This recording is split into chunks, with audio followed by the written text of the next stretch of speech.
શું તમારો પીટી એસે રાઇટિંગનો સ્કોર એક જગ્યાએ અટકી ગયો છે? તમે ટેમ્પલેટ પણ વાપરો છો, પણ કોઈ ફેર નથી પડતો? તો ચાલો, આજે આ પ્રોબ્લેમનું સોલ્યુશન શોધીએ.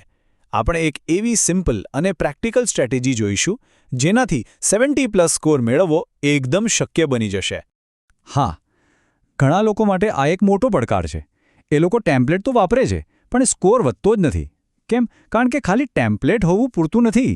એનો અસરકારક રીતે ઉપયોગ કેવી રીતે કરવો એ સમજવું ખૂબ જ જરૂરી છે, જેથી સ્કોરમાં ખરેખર વધારો દેખાય. ઓકે, ટેમ્પલેટ પર જઈએ એ પહેલાં ચાલો આપણે એક સારા નિબંધના પાયાના નિયમો સમજી લઈએ, કારણ કે આ એ ફાઉન્ડેશન છે જેના પર તમારો આખો સ્કોર ટકેલો છે. આ નંબર યાદ રાખી લો. આ નિબંધની લંબાઈનો ગોલ્ડન રૂલ છે. તમારો નિબંધ 200થી 250 શબ્દોની વચ્ચે જ હોવો જોઈએ. કેમ? કારણ કે આનાથી ખબર પડે છે કે તમે તમારા વિચારોને ટૂંકમાં અને વ્યવસ્થિત રીતે રજૂ કરી શકો છો. જો ઓછું લખ્યું તો લાગશે કે વિષય અધૂરો છે, અને જો વધારે લખવા ગયા તો ભૂલો થવાના ચાન્સ વધી જશે. જુઓ, પીટીઈનું જે કમ્પ્યુટર સ્કોરિંગ સિસ્ટમ છે ને, એ એકદમ ક્લિયર અને લોજિકલ સ્ટ્રક્ચર શોધે છે. આ 4 ભાગની રચના એટલે કે પ્રસ્તાવના, 2 બોડી પેરેગ્રાફ અને છેલ્લે નિષ્કર્ષ એને બરાબર એ જ આપે છે જે એને જોઈએ છે. આ માળખું તમારા નિબંધને એક પ્રોફેશનલ લુક આપે છે, જે સારા સ્કોર માટે ખૂબ જ જરૂરી છે. ચાલો, હવે આપણે સીધા જ એ જાદુઈ ચાવી પર આવીએ, એક સિમ્પલ ખાલી જગ્યા પૂરો ટેમ્પલેટ. આ ખાસ કરીને હાઈ સ્કોર માટે જ ડિઝાઇન થયેલું છે. આનાથી તમારા વિચારોને સાચા માળખામાં ગોઠવવામાં બહુ મદદ મળશે. તો શરૂઆત કરીએ પ્રસ્તાવનાથી. આ ટેમ્પલેટ તરત જ એક ફોર્મલ અને સારો ટોન સેટ કરી દે છે. ખાલી જગ્યામાં તમારે ફક્ત ટોપિકનું નામ લખવાનું છે.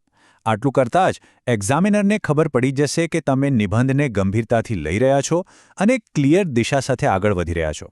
પહેલા બોડી પેરેગ્રાફ માટે આ સ્ટ્રક્ચર એકદમ પરફેક્ટ છે. પહેલા તમારો મુદ્દો કહો, પછી એનું કારણ સમજાવો, અને છેલ્લે એક ઉદાહરણ આપીને તમારી વાતને મજબૂત બનાવો. આનાથી તમારી દલીલ એકદમ સ્ટ્રોંગ અને લોજિકલ લાગશે. હવે બીજો પેરેગ્રાફ વિરોધી દલીલ રજૂ કરવા માટે છે. આનાથી શું થાય? એનાથી એવું દેખાય છે કે તમે ટોપિકની બંને બાજુઓ વિશે વિચાર્યું છે. આ એક ક્રિટિકલ થિંકિંગની નિશાની છે, અને પીટીઈનું અલ્ગોરિધમ આને ખૂબ જ પોઝિટિવલી જુએ છે. અને છેલ્લે નિષ્કર્ષ. આ ટેમ્પલેટ આખી ચર્ચાનો સારાંશ આપી દે છે અને તમારો એક સ્પષ્ટ અભિપ્રાય પણ રજૂ કરે છે. એ બતાવે છે કે તમે બંને દૃષ્ટિકોણ સમજ્યા પછી એક તાર્કિક નિર્ણય પર પહોંચ્યા છો. તો સવાલ એ છે કે પીટીઈનું સ્કોરિંગ સિસ્ટમ કઈ બાબતો પર ધ્યાન આપે છે? એ છે કન્ટેન્ટ, સ્ટ્રક્ચર, ગ્રામર, વોકેબ્યુલરી અને સ્પેલિંગ. આપણું ટેમ્પલેટ આ બધી જ બાબતોનું ધ્યાન રાખે છે. એ સ્ટ્રક્ચર અને કન્ટેન્ટ તો આપે જ છે, અને સરળ અંગ્રેજીનો ઉપયોગ ગ્રામર અને સ્પેલિંગની ભૂલો ઘટાડે છે. શું કરવું એ જાણવું તો જરૂરી છે જ, પણ શું નથી કરવું એ જાણવું કદાચ એનાથી પણ વધારે જરૂરી છે. તો ચાલો હવે કેટલીક એવી કોમન ભૂલો પર નજર નાખીએ, જે સારામાં સારી મહેનતને પણ બગાડી શકે છે. આ કેટલીક સામાન્ય ભૂલો છે. પહેલું, ટેમ્પલેટને સમજ્યા વગર ખાલી કોપી પેસ્ટ કરવું. બીજું, વધારે પડતા અઘરા વાક્યો બનાવવાની કોશિશમાં ભૂલો કરી દેવી. ત્રીજું, એક જ વાતને વારંવાર અલગ અલગ શબ્દોમાં કહેવી. અને છેલ્લે, સ્પેલિંગ ચેક ન કરવું.